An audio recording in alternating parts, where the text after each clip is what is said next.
नमस्कार साथियों, मैं पवन कुमार आप सभी का हार्दिक स्वागत करता हूं साथियों फिलर फोरम के इस मंच पर। यह मंच हमारा साथियों समर्पित है हायर एजुकेशन के लिए, जहां पर तैयारी करवाई जाती है एनटीए, यूजीसी, नेट, जेआरएफ की फर्स्ट पेपर और सेकंड पेपर दोनों की ही तैयारी करवाई जाती है साथियों। यहाँ पर लगभग सभी प्रमुख विषयों की। तो आप हमें इन सब चीज़ों को लेने के लिए आप हमें ज्वाइन कर सकते हैं फिलर फोरम के ऐप के माध्यम से और फिलर फोरम की वेबसाइट के माध्यम से। लिंक आपको नीचे वीडियो के नीचे डिस्क्रिप्शन बॉक्स में मिल जाएगा। और आप हमें विभिन्न सोशल मीडिया साइट्स पर इंस्टाग्राम, ट्विटर, फेसबुक इत्यादि के ऊपर भी फॉलो कर सकते हैं, उनका भी नीचे ही साथियों लिंक मिल जाएगा। तो कल एक स्टूडेंट पूछ रहा था कि हमें फर्स्ट पेपर की भी तैयारी करनी है। तो साथियों देखिए, फर्स्ट पेपर के लिए भी हम तैयारी करवाते हैं। फर्स्ट पेपर के लिए भी अगर आप वीडियो के नीचे डिस्क्रिप्शन बॉक्स में जाएंगे ना, तो उसमें सारे ही सब्जेक्टों के आपको लिंक मिल जाएंगे, प्ले लिस्ट मिल जाएगी। तो वहाँ से आप उन वीडियोज़ को ज्वाइन कर सकते हैं, देख सकते हैं। ठीक है, फर्स्ट पेपर के लिए मेन है। ठीक है, सेकंड पेपर में आपका आता है हिस्ट्री, जिसका कि मैं पढ़ाता हूँ।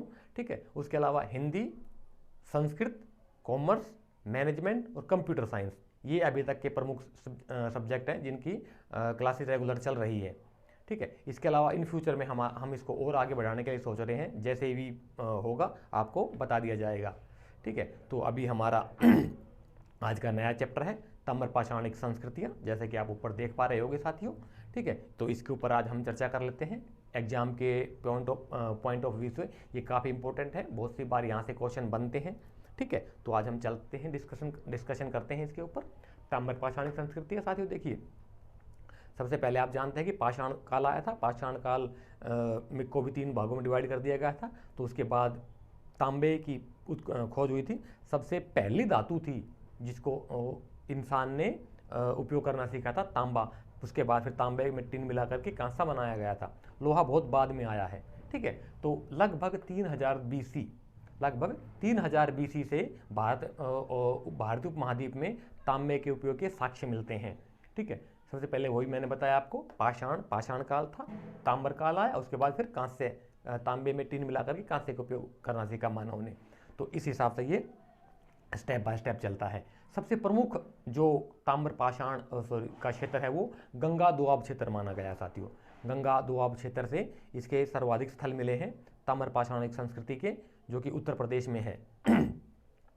ठीक है, अगर टेक्निकली रूप से पॉइंट ऑफ व्यू से देखा जाए तो साथियों ताम्र पाषाणिक पहले आता है और कांस्य सभ्यताएं बाद में आती हैं। लेकिन भारत के संदर्भ में देखा जाए तो यहाँ पर सैंधव सभ्यता पहले आती है और ताम्र पाषाणिक संस्कृति जो है उसके बाद में आती है। इसी कारणवश हमने पहले आपको हड़प्पा सभ्यता पढ़ाई, सैंधव सभ्यता पढ़ाई, और उसके बाद में हम ताम्र पाषाणिक सभ्यता के ऊपर डिस्कशन कर रहे हैं आज। ठीक है, तो ये था। अब इसकी सबसे पहले खोज कहाँ हुई, कहाँ से ये सिस्टम चला, तो इसका तिथि क्रम देख लेते हैं एक बार। तो सबसे पहले साथियों 1822 के अंदर ताम्र निधि की प्राप्ति हुई थी। ताम्र निधि मतलब तांबे की वस्तुएं। ठीक है, कहाँ से? कानपुर में एक बिठूर नाम की जगह है साथियों, वहाँ से प्राप्ति हुई थी 1822 में। बिठूर, ये वही बिठूर है साथियों जहाँ से नाना साहब पेशवा जुड़े हुए हैं। ठीक है, तो ये कानपुर। 1870 में गुनगेरिया में मिली थी ताम्र पाषाणिक निधियाँ, जो कि मध्य प्रदेश में है, आधुनिक मध्य प्रदेश के गुनगेरिया नामक स्थल पर, जहाँ से मिला था। तांबे की 424 वस्तुएं, 424 है, 424 वस्तुएं, और चांदी की 102 वस्तुओं की प्राप्ति हुई थी। ठीक है, उसके बाद 1922 में 1952 में बहादुराबाद यूपी में ही है, ये भी एक स्थल है बहादुराबाद यूपी में, यहाँ से भी काफ़ी वस्तुएं मिली थी ताम्र पाषाणिक काल की। ठीक है, कालक्रम में अब देख लेते हैं कि कौन कौन सी प्रमुख संस्कृतियाँ रही हैं ताम्र पाषाणिक काल में और उनका कालक्रम क्या रहा है। ठीक है, गणेश्वर जोधपुरा संस्कृति आती है सबसे पहले साथियों। गणेश्वर जोधपुरा संस्कृति जो ये जो इसके स्थल हैं ये राजस्थान में है, राजस्थान के अंदर सीकर जिले में। तो ये जोधपुरा है साथियों, जोधपुर अलग है जो कि डिस्ट्रिक्ट है वहाँ का, राजस्थान का, बहुत पुराना। ठीक है, जोधपुर और जोधपुरा, हम यहाँ पर जोधपुरा की बात कर रहे हैं, तो वो और जोधपुर अलग है, ये जोधपुरा अलग है, दोनों में कन्फ्यूजन मत होइए।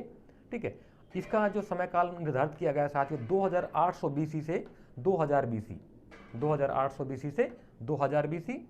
आहाड़ 2100 बीसी से लेकर के 1599, 1599, 1600 बीसी कह सकते हैं। ठीक है, तीसरे नंबर पर हमारी मालवा संस्कृति आ जाती है। मालवा का टाइम पीरियड 1700 बीसी से लेकर के 1200 बीसी, 1700 BC से 1200 BC के बीच में आती है। और इसी के साथ ये चौथे नंबर पर साथ जोरवे संस्कृति आती है। जोरवे जो है 1400 BC से 700 BC के बीच में इसका समय काल रहा माना गया है। ठीक है, अब हम एक एक करके इनके ऊपर डिस्कशन कर लेते हैं, कहाँ से क्या क्या चीज़ें मिली है और क्या क्या साक्ष्य मिले हैं। तो सबसे पहले हम चर्चा करते हैं साथियों गणेश्वर जोधपुरा संस्कृति के बारे में। गणेश्वर जोधपुरा स्थान में यहाँ ये स्थान जो है साथियों साहिबी नदी के किनारे सीकर जिला, साहिबी नदी जो है और सीकर जिला राजस्थान के अंदर है ये। इसी प्रकार से दोनों को इकट्ठा बोलते थे जोधपुरा और गणेश्वर। तो गणेश्वर जो है वो नीम का थाना एक स्थान है, एक तहसील है राजस्थान में, वहाँ स्थित है ये नीम का थाना। ठीक है, इसके गणेश्वर जोधपुरा संस्कृति के प्रमुख स्थल कौन कौन से हैं? आहड़, गिलुंद, मरमी और बालाथल। ठीक है, तो बालाथल की खोज की थी BN मिश्रा महोदय ने। BN मिश्रा महोदय ने बालाथल स्थल की खोज की थी साथियों। और यहाँ से जो सर्वाधिक साक्ष्य मिले कुष्ठ रोग के साक्ष्य मिले हैं। कुष्ठ रोग मतलब कोड, एक प्रकार का कोड कह सकते हैं, लेप्रेसी, कोड के रोगों के साक्ष्य मिले। एक योगी का कंकाल मिला है यहाँ से, एक योगी का कंकाल मिला है जो कि समाधि मुद्रा में था। ठीक है, उसका कंकाल मिला है। गणेश्वर से दोहरे छल्ले वाली पिन मिली है साथियों, जो कि हड़प्पा सभ्यता में भी मिली है और यहाँ से भी मिली है। इसके अलावा तांबे की बहुत सारी चीज़ें मिली है। और जो तांबा यहाँ से तांबे की जो चीज़ें बनती थी साथियों, उसकी आपूर्ति ये गणेश्वर जोधपुर संस्कृति जो करती थी वो करती थी खेतड़ी और बालेश्वर से। खेतड़ी और बालेश्वर दोनों राजस्थान में हैं। यहाँ से तांबे की खदानें हैं, यहीं से ही जो है उत्तर भारत में तांबा सर्कुलेट होता था। हड़प्पा सभ्यता के लोग भी यहीं से ही तांबा लेते थे, लेकिन बदले में गणेश्वर संस्कृति जोधपुर संस्कृति को इनको बदले में कुछ खास लाभ नहीं होता था इससे। ठीक है, आहड़ जो है राष्ट्रीय उदयपुर जिले में है, उदयपुर राजस्थान में। आहड़ नदी है एक, वहाँ पर छोटी नदी है, आहड़ नदी ही के तट पर बसा हुआ, इसी कारण इसका नाम आहड़ पड़ा। रतनचंद्र अग्रवाल ने खोज की थी इसकी साथियों, रतनचंद्र अग्रवाल ने। इसका प्राचीन नाम जो है वो ताम्बवती थी या ताम्बवती भी बोल देते हैं। स्थानीय लोग जो बोलते हैं इसको धूलकोट के नाम से बोलते हैं। क्या बोलते हैं? धूलकोट। 10th सेंचुरी में इसको आघाटपुर बोला जाता था। प्राचीन साहित्यों में जो है ना इसका जो नाम आता है साथियों वो ताम्रवती आता है, ताम्रवती या ताम्रवती के नाम से। 10th सेंचुरी में आघाटपुर बोलते थे इसको, और धूलकोट जो बोलते थे वहाँ के स्थानीय लोग बोलते हैं अभी भी इसको, वहाँ के स्थानीय लोग इसको धूलकोट के नाम से जानते हैं। तो यहाँ से क्या क्या चीज़ें मिली हैं? आहड़ से टेराकोटा के बैल मिले हैं। काला लाल मृदभांड मिला है, काला लाल मृदभांड यानी कि मिट्टी के बर्तन मिले हैं। 6 बड़े बड़े चूल्हे मिले हैं, अलग अलग बहुमुखी चूल्हे जिनके कई मुख होते हैं चूल्हे, ऐसे बड़े बड़े चूल्हे मिले हैं 6 प्रकार के। पैर चालित चक्की, हाथ से चलाने वाली चक्की आपने देखी होगी साथियों, लेकिन यहाँ से हमें एक पैरों से चलाने वाली चक्की के भी साक्ष्य मिले हैं, पैरों से चलाने वाली चक्की मिली है। चरखे का साक्ष्य मिला है साथियों, कपास से सूत बनाते थे, चरखे के माध्यम से काट करके उस सूत से फिर कपड़ों की बुनाई होती थी, उसके साक्ष्य मिले हैं। लोहे की बाद की अवस्था में लोहे की वस्तुएं मिली हैं यहाँ से। तांबे की कुल्हाड़ी, चूड़ियाँ और पतरे, ये तांबे की सारी चीज़ें मिली हैं। तांबे की कुल्हाड़ी, तांबे की चूड़ियाँ और तांबे के ही पतरे बहुत सारे मिले हैं यहाँ से। तो ये मेन चीज़ें थी, इसके ऊपर हमने थोड़ा डिस्कशन किया है साथियों। ठीक है, अब हम इसे थोड़ा आगे चलते हैं।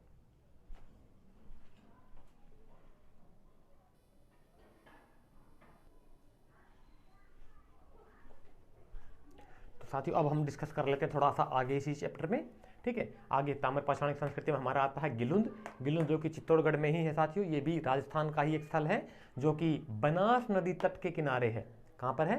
बनास नदी, एक छोटी नदी है वहाँ पर, बनास नदी बोलते हैं, उसके नदी के किनारे आसपास जो है गिलुंद था चित्तौड़गढ़ में। इसकी खोज उत्खनन जो किया था साथियों 1959 में BB लाल महोदय ने यहाँ पे खुदाई की थी, एक्वेशन किया था, रिसर्च की थी, अनुसंधान किया था। ठीक है, तो क्या क्या चीज़ें विशेषता है इसकी, क्या क्या चीज़ें प्रकाश में आई साथियों, वहाँ से एकमात्र ऐसा स्थल है जो प्रस्तर फलक उद्योग था। यहाँ पर एकमात्र प्रस्तर फलक उद्योग था, कौन सा? गिलुंद के अंदर। कौन सी संस्कृति का? ताम्र पाषाणिक संस्कृति का। तो ताम्र पाषाणिक संस्कृति का एकमात्र फलक उद्योग प्रस्तर फलक उद्योग था गिलुंद चित्तौड़गढ़ में। क्या क्या मिला यहाँ से? पकी हुई ईंटों की दीवारें मिली है, भंडारणगर स्टोर जैसे अन्नागार होते थे ना, ऐसे ही चीज़ों को स्टोर करने के लिए गड्ढा खोद करके वहाँ पे नीचे, जैसे आजकल हम बेसमेंट बोल देते हैं, इस प्रकार के साक्ष्य मिले। भंडारण गर्त, स्तंभ गर्त भी मिले हैं यहाँ से। ठीक है, सबसे इंटरेस्टिंग चीज़ यहाँ से मिली साथी, कुबड़दार वृषभ के लंबे सींग वाला, आपने कुबड़दार देखा होगा वृषभ, बैल, जो कि हड़प्पाकालीन सभ्यता में भी बहुत सारी मोहरें मिली हैं, चित्रांकन मिले हैं उसके। तो उसी प्रकार से यहाँ पर एक सींग वाला है, लंबे सींग वाला कुबड़दार बैल मिला है, वृषभ की मूर्ति मिली है। मरमी, मरमी एक छोटा सा स्थान है साथियों, जो ये भी चित्तौड़गढ़ में ही है। यहाँ से बैलों की मृण मूर्तियाँ मिली है, बैलों की मिट्टी की मूर्तियाँ मिली है। इसके बाद मालवा संस्कृति आ जाती है हमारी। मालवा संस्कृति में का जो प्रमुख स्थल है माहेश्वर, यानी कि आधुनिक महिष्मती, उस समय महिष्मती बोलते थे, आधुनिक माहेश्वर है ये। कायथा, एरण, मनोती, नवदाटोली और नारदी, नागदा, ये सारे स्थल यहाँ के मालवा संस्कृति के प्रमुख स्थल हैं, जहाँ पर इस संस्कृति का फैलाव था, प्रचार था। ठीक है, विशेषता क्या है इसकी, यहाँ से जो मृदभांड मिले हैं, यहाँ से जो मृदभांड मिले हैं वो अपने काल के सर्वश्रेष्ठ मृदभांड मिले हैं। अभी तक के पाए गए सबसे सर्वश्रेष्ठ मृदभांड जो मिले हैं वो मालवा संस्कृति से मिले हैं, जिनका कि हल्का रंग जो है हल्का लाल या गुलाबी प्रकार का है। ऐसे मिट्टी के बर्तन मिले हैं जिनका रंग हल्का लाल या गुलाबी है, जो कि अपने समय के संस्कृति के सबसे सर्वश्रेष्ठ मृदभांड है, सर्वश्रेष्ठ जो है, सबसे अच्छे बेस्ट क्वालिटी के मिट्टी के बर्तन हैं। कहाँ से मिले हैं? मालवा संस्कृति से। ठीक है, तो इसका विस्तार कहाँ से कहाँ तक था?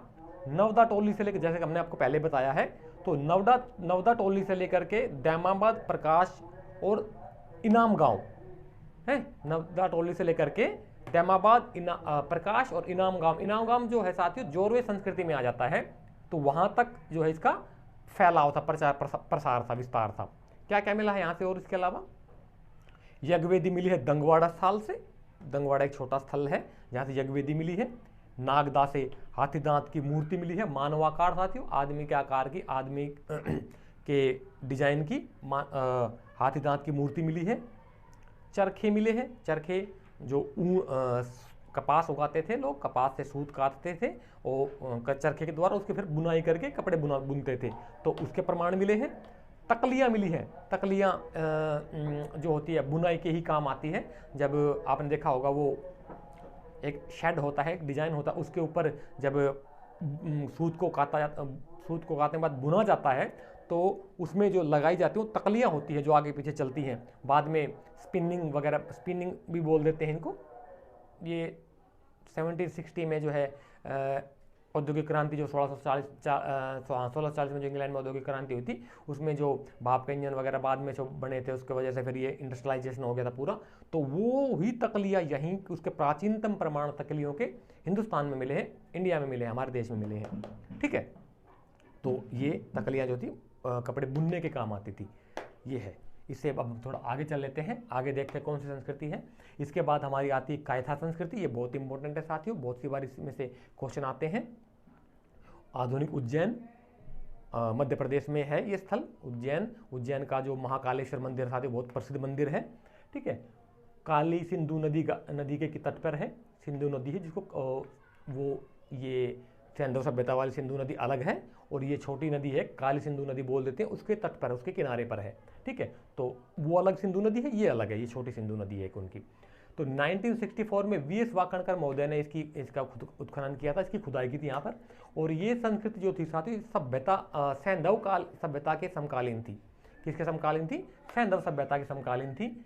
इसका प्राचीन नाम कपित्थक, कायथा का प्राचीन नाम कपित्थक माना है, प्राचीन नाम कपित्थक था। तो कपित्थक जो था जन्म स्थली थी वराहमिहिर की। वराहमिहिर एक गणितज्ञ जो वो हुए हैं, गणितज्ञ और एस्ट्रोनॉमिस्ट। ठीक है, क्या बोलते हैं, खगोल शास्त्री और गणितज्ञ हुए हैं। इनकी जो जन्मस्थली मानी गई है वो कपित्थक मानी गई है, जो कि आधुनिक कायथा उज्जैन में पड़ता है, मध्य प्रदेश में। ठीक है, प्राचीनतम ताम्रपाषाणिक संस्कृति है ये ताम्रपाषाणिक संस्कृतियों में से सबसे प्राचीनतम संस्कृति है कायथा संस्कृति। ठीक है, जहां से मिले हैं 40,000 सेल खड़ी मिट्टी के मनके। क्या मिले हैं? 40,000 सेल खड़ी मिट्टी से बने हुए मनकों की प्राप्ति यहां से हुई है।